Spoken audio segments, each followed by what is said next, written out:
Hello, everyone. This is a PRC meeting. Due to the COVID-19 pandemic, the project review committees are being held virtually and no in-person attendance is permitted. PRC meetings are open to be viewed by the public, which is why this meeting is being broadcast on the city's YouTube channel. However, there is no public participation in PRC meetings. The project review committee is an advisory committee that reviews major site plans and issues recommendations to the manager of zoning. PRC is made up of a number of city staff and 3 urban design specialists from the community. Those members are the manager of zoning, the director of development services, manager of planning, the permit office manager, city engineer, and the manager of code enforcement. These meetings are pretty informal. They consist of 2 parts. First is the applicant will give us a little description of the project and some background. And the committee will engage in some Q&A and ask questions about the project. And then the next portion is deliberations and creating a recommendation. So I think we can do introductions. I will call on people to give us their name and a little bit about themselves or their position so that everyone's not talking over each other. I'm Tom Kisier, Senior City Planner in the zoning office. So going down the line, we have Sabrina is here. Yes, my name is Sabrina Boykin and I'm here with DES Architectural Services with the city. Donna. Hi, I'm Donna Clements. I'm an engineer with street design. I'm here representing the city engineer. Anne. I think I saw Anne.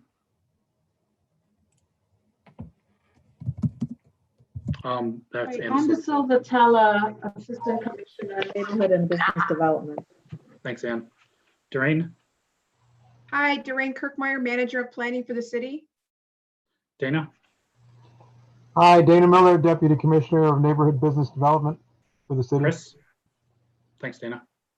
Chris Snyder, I am the stand-in for the Manager of Zoning. Jim. Hi, Jim Yarrington, temporarily on computer because I couldn't make the phone, couldn't be heard on the phone. Thanks. I'm Do an we see you architect now? at RIT. Matt. Matt Vanderwall, representative for code enforcement. Thanks. I think that is all our city employees. Then we have applicants in the meeting as well, starting with Heather.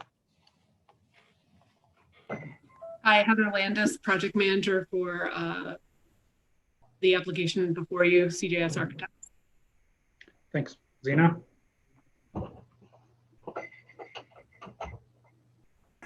I'm Zena Lagonegro. I'm the Director of Entitlements and Permitting at Piassaro Associates. Craig, I believe, is on the call. Yeah, Craig Jensen from CJS Architects, partner at CJS in charge of the project. Peter. Peter Landers, A50 EB LLC, one of the developers on the project. Thanks, Peter. Jim. Yes, Jim Costanza, the president of Costanza Enterprises, and I'm a minority partner in the Aqueduct project. David. David Cox with Pastoral Associates, the civil engineer for the project. And Rory.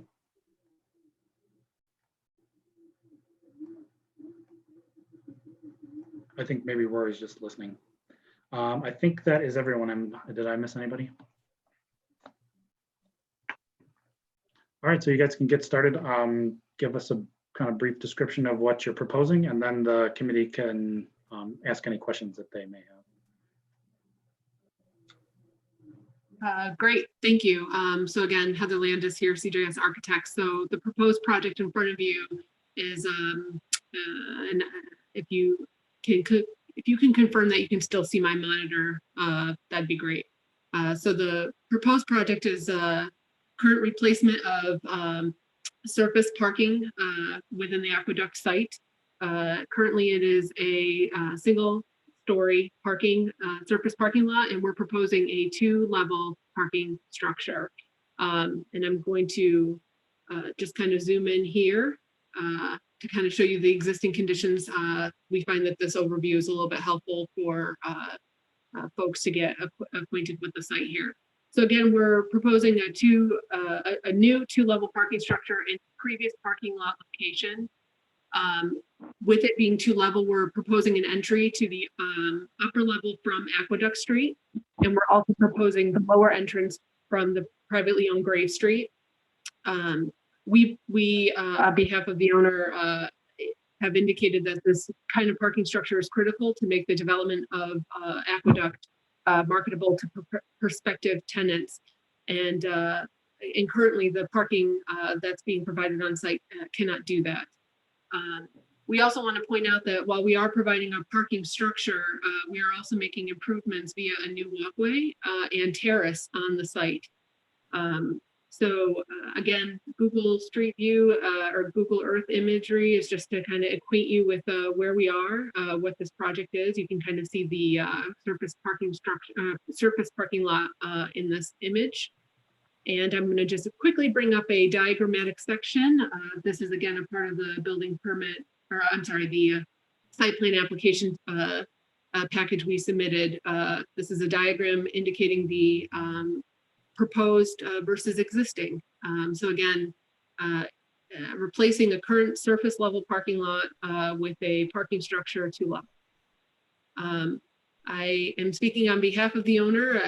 Peter or Jim, if there's anything, please, if you'd like to add, feel free to do so. No, Heather, this is well done.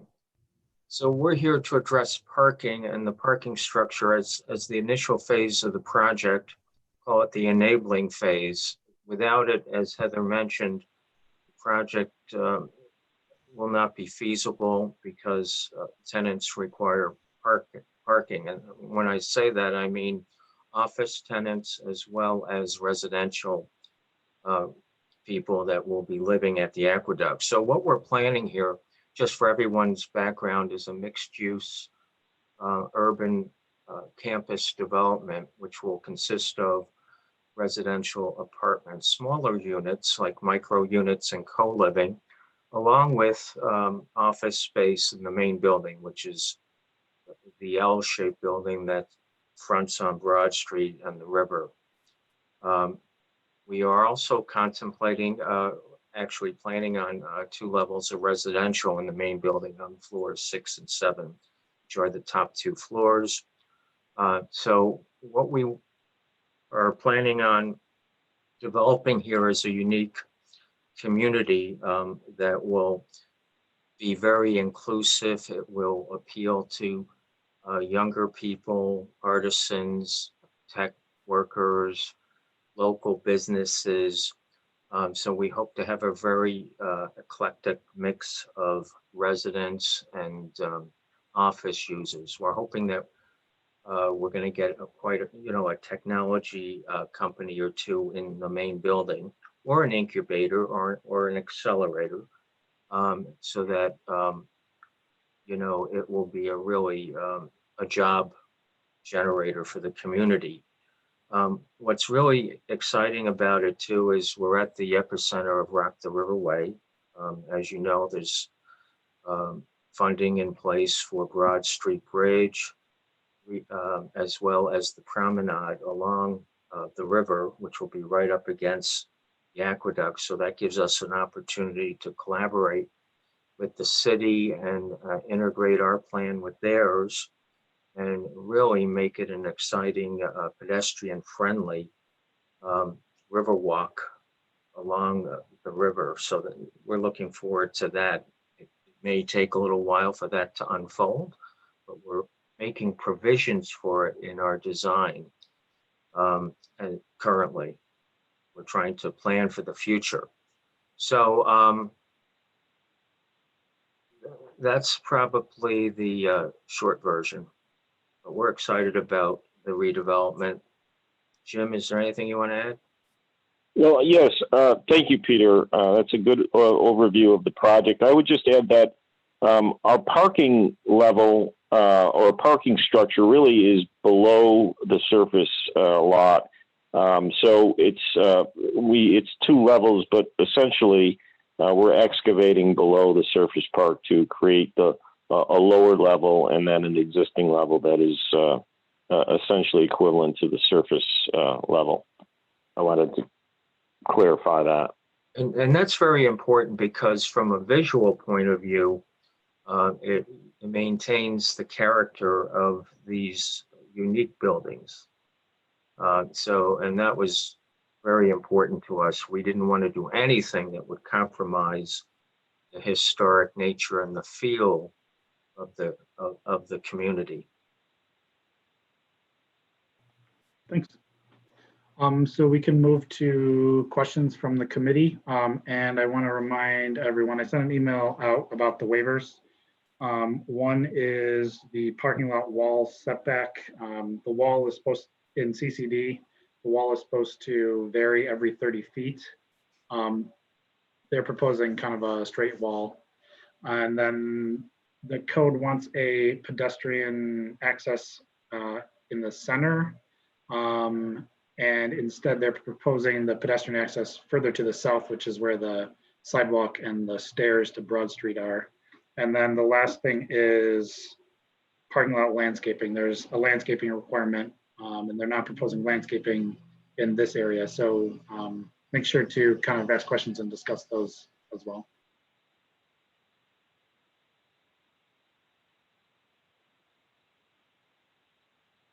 Tom, are you going to go around? Or no, I mean, anyone can kind of jump in, whoever's interested. I have some sawing and landscaping going on here. I'm not sure if you can hear it.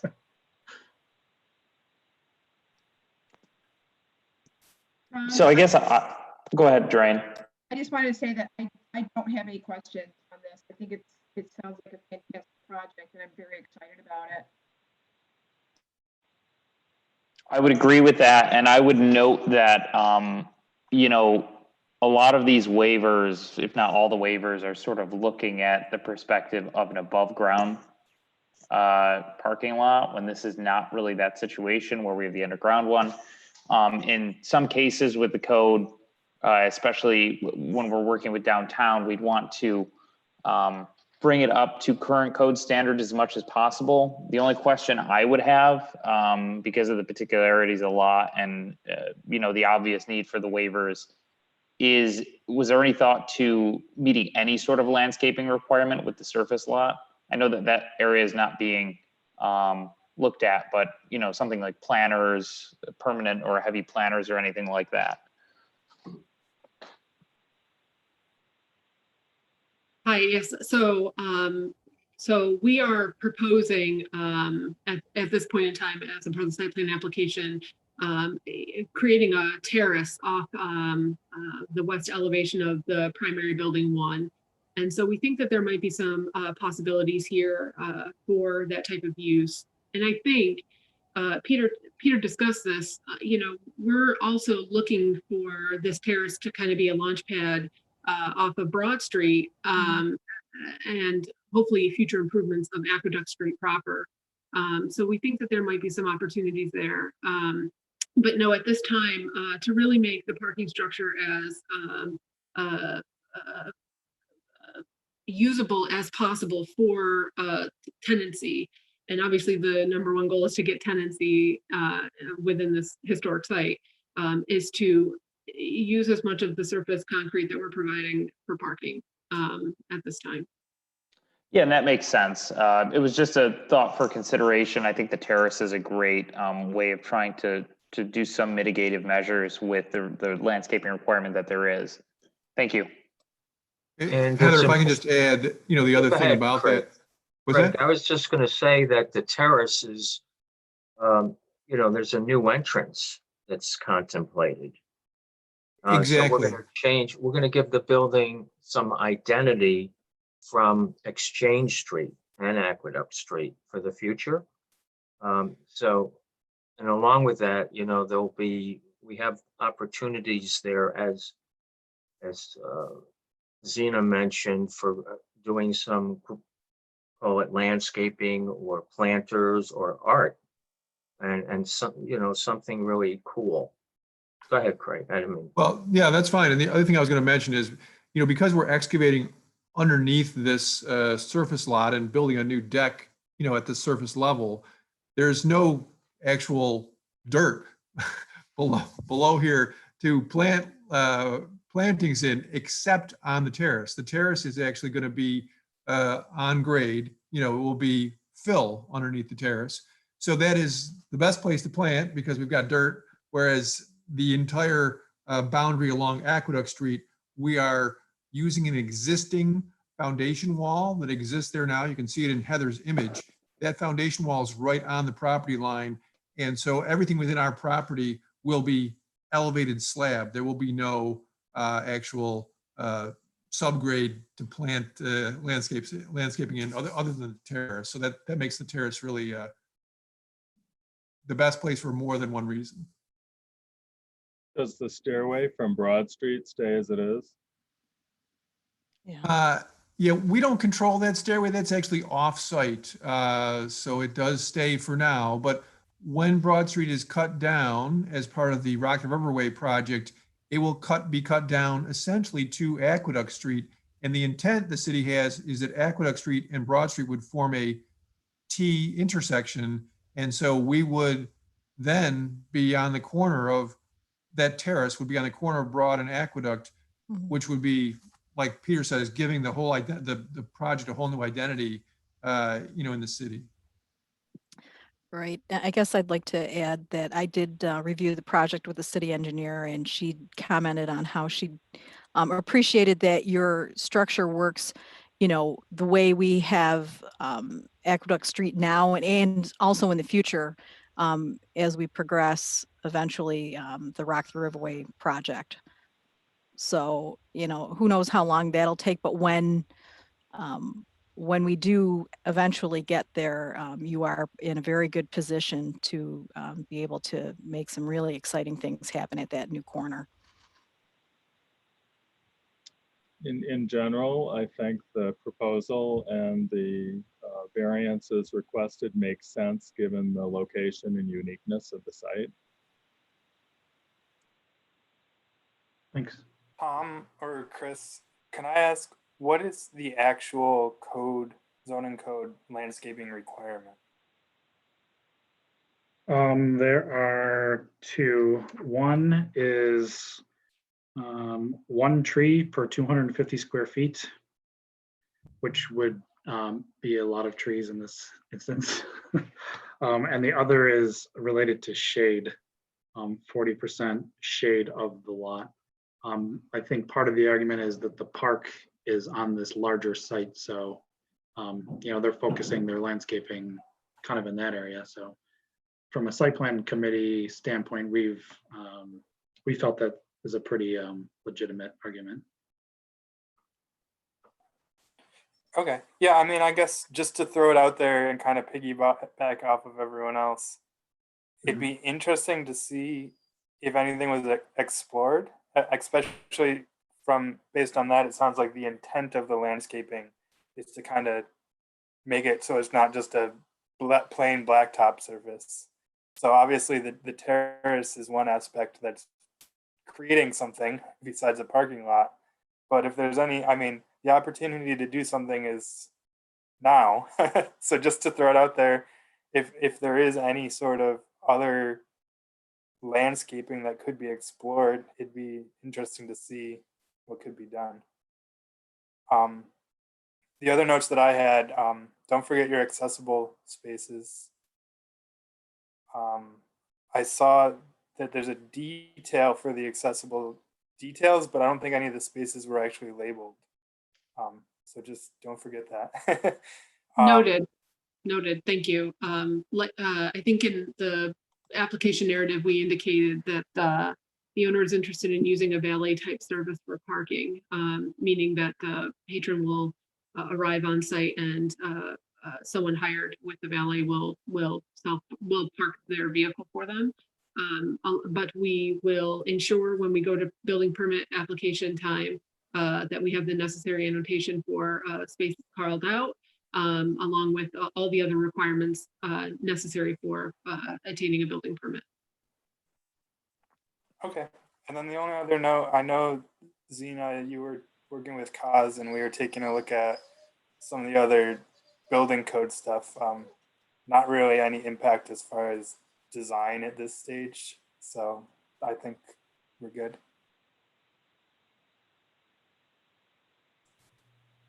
Thanks. Are there any other questions? Otherwise, we can move to deliberations and vote.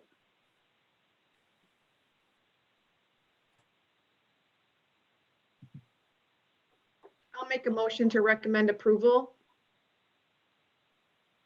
Thanks, Doreen. I would second that. Any discussion or recommendations you'd like to include?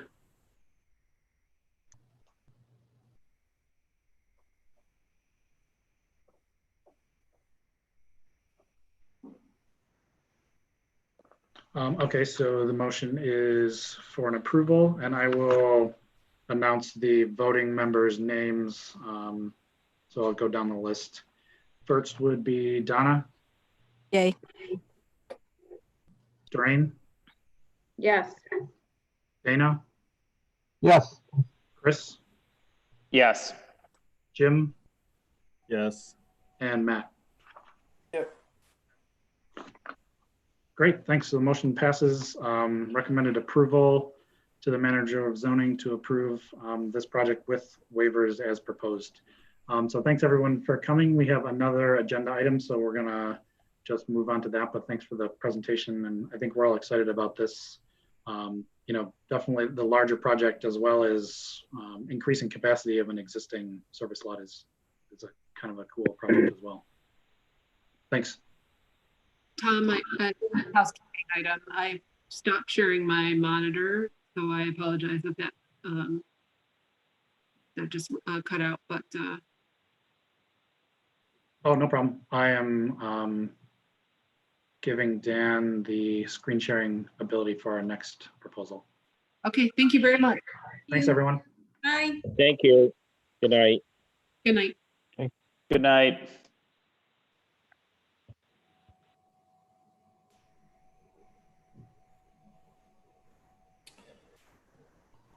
Do you want me to give it a minute or two, Tom, or? No, I think you can start, and we'll just do a really quick introductions.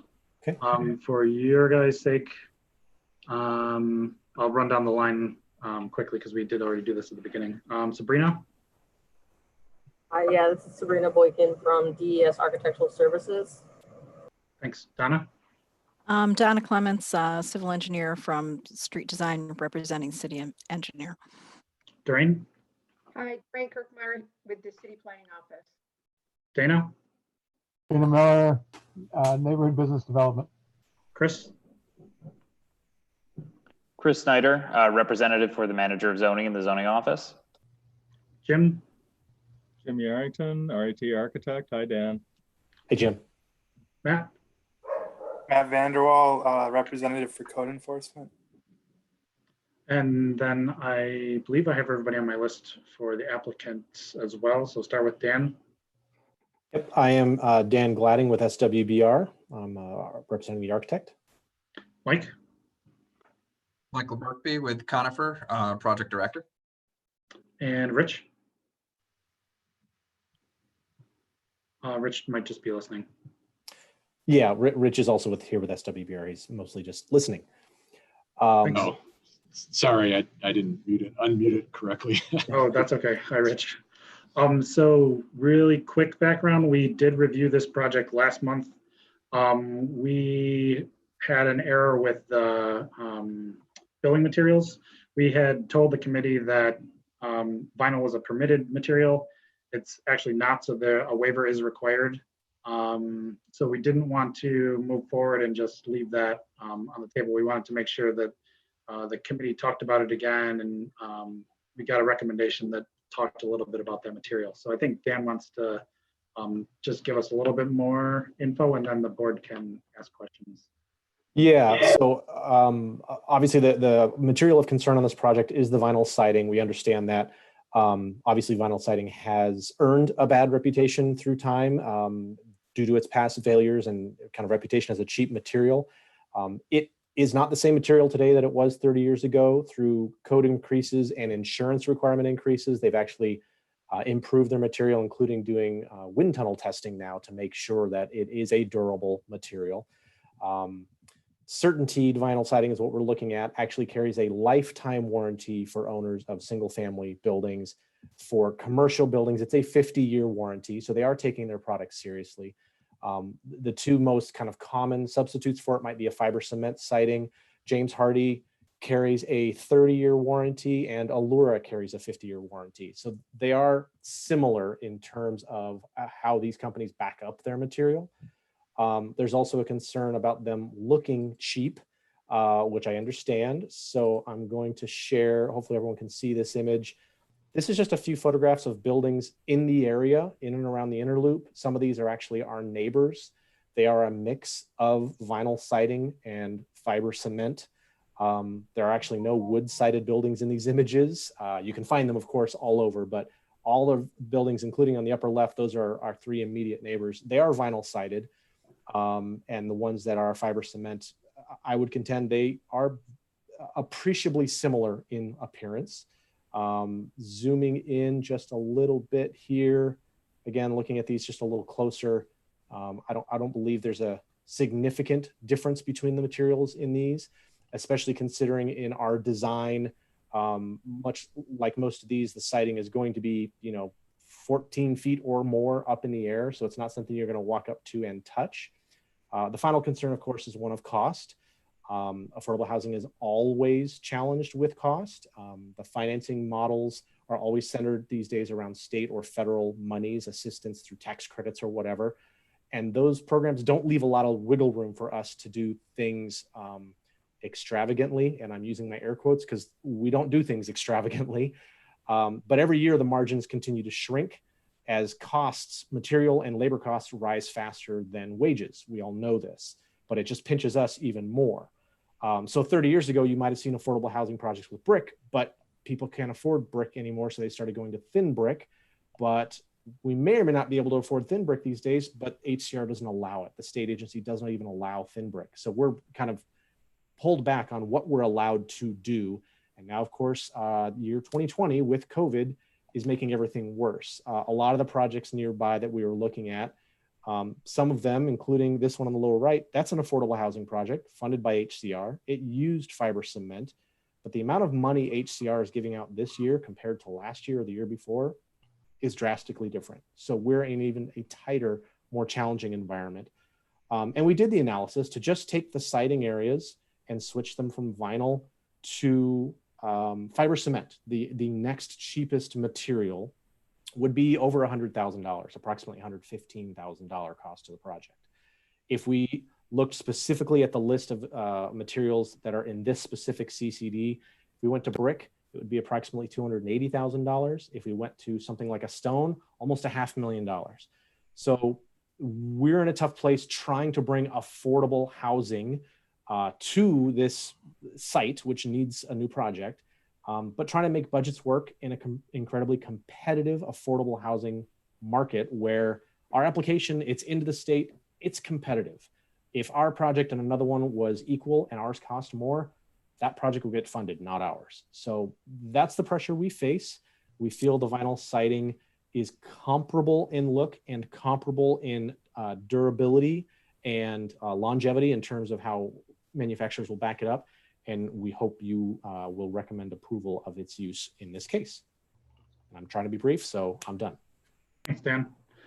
So same project that we reviewed last month. The question is, does the need for a waiver change anyone's opinion on this project? And do you have any other questions related to the materials?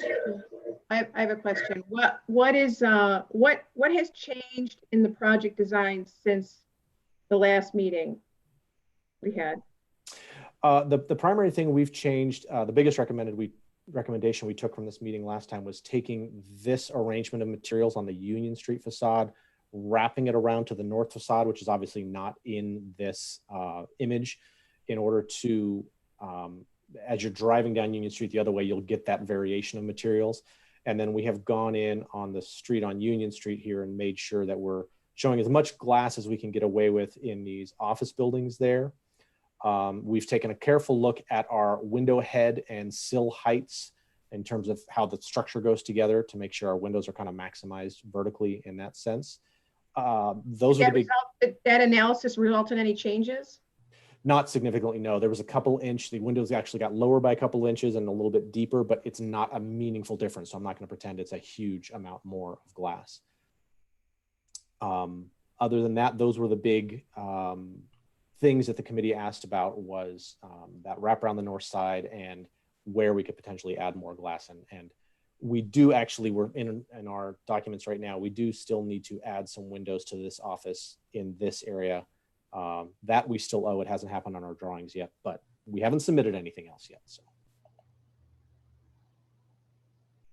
So I would say one thing I did want to say is just give everyone the code requirement for materials. Typically in the CCD, different sections of the CCD have different material requirements, some of which do allow vinyl. The Main Street CCD district does not. Materials allowed include brick, masonry, stone, stucco, ephes, and decorative concrete. So those are the materials that are allowed. Vinyl is not on that list. One thing I did want to comment on is I think that, Dan, you bring up a good point that the vinyl siding is much higher on the building. And for this particular building, there is brick being used on the first floor. And I know we do have requirements in the CCD for ephes not to be used on the first floor in a certain area of height. And I think that in this case, we can kind of look at it in the same way in consideration to what you're saying about the quality of vinyl materials, which are probably different today than they were when the code was written in 2003. That maybe it is more equivalent to something like an ephes, whereas in the code requirements, we do allow that on parts of the building above a certain height, whereas that's exactly what you guys are proposing here. So from that perspective, I don't see any issues with it. You brought up some good examples of other buildings in right down the street that utilize that in the same sort of format. What's the total cost of the project? I believe the construction budget on this is about $10 million. I don't have the exact numbers in front of me, but it's right in that range. So in a $10 million project, $100,000 doesn't seem like a lot. As a percentage, you're right. It's not a lot. It's 1%, give or take. It's still $100,000, which absolutely can be the difference between funding or not. And I don't know if Mike, you wanted to respond to that. Yeah, my apologies. I was muted, and I accidentally muted my audio, so I didn't hear your response, Dan. Our construction budget is right around $10 million. But as Dan mentioned, the margins and the competitive nature of the funding make every hit to the budget important and significant. Yeah, we definitely understand the concern, and we take our decisions about design and look and materiality seriously. It is a very, very challenging product to make financially viable. It just is, unfortunately.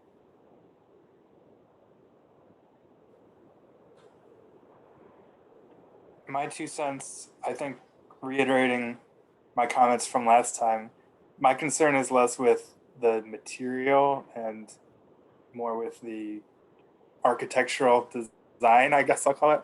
So like you noted, Dan, as long as there's not a wall that's just blank siding with nothing else, that would be my I guess acceptance limit as far as using siding. Now that north wall, which is just around the left corner here, it is largely blank of code necessity because we're right close to a property line, but we are at least modulating the brick, the plank siding, and then the ephes above, at least bringing that modulation around to do what we can when we're not allowed to punch openings in it. Thanks. Jim, did you have something to say? It looks like you're Jim came, so Jim sent me a message privately, and it does look like he's trying to speak, or it's showing that he's speaking, but we can't hear him. Hey, can you hear me now? Oh, we can hear you now. Oh yeah, we can hear you. Okay, I'm What do you sorry think? for the drama. I think Chris made a reasonable argument about the upgrade vinyl being roughly equivalent to the IFAS, which is allowed. And aesthetically in this project, actually don't the a better solution than the type of product recommended or suggested. So, you know, based on that, and the desirability of allowing the project to happen, and, you know, projects, I understand budgets well. So I can understand how 1% could swing things. So I would be in favor of granting the waiver on this project, or the variance. Thanks. Any other questions from the committee?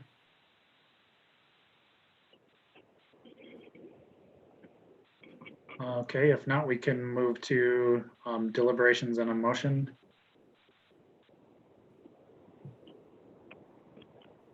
I'll make the motion to make a recommendation for approval of the materials variance. Thanks. I'll second. All right. Any additional recommendations you'd like to add? So this would just be a recommended approval, but you could include some recommendations along with it, like you did last So time. do all the recommendations from last meeting still apply? Good question. Do you want them to? Yeah, of course. I was thinking that, yeah, they would, but you can comment on that. So the recommendation was to look into, there was two, to look into increasing the window size if possible, and wrapping the detail around the northern portion, which it sounds like Dan said they have already tried to get that incorporated. So you want to keep those two recommendations? Anything else? All right, so I will announce board members for you to vote. Starting with Donna. Yes. Doreen, Yes. Dana, Yes. Chris, Yes. Jim, Yes. and Matt. Yep. Great. Thanks for coming back. We apologize for having to look at this twice, but we thought it was important to you know, take a look at it again and make sure everyone was on the same page. So I think it was worth it. Completely understood, not a problem. Thank you. Great. Thanks everyone for coming. And we will see you next time. Next time you have a project to propose. Great, thank you. Thanks everyone. Thanks. Thank you. Bye-bye. Thank you, Tom. Thanks, everybody. Thanks.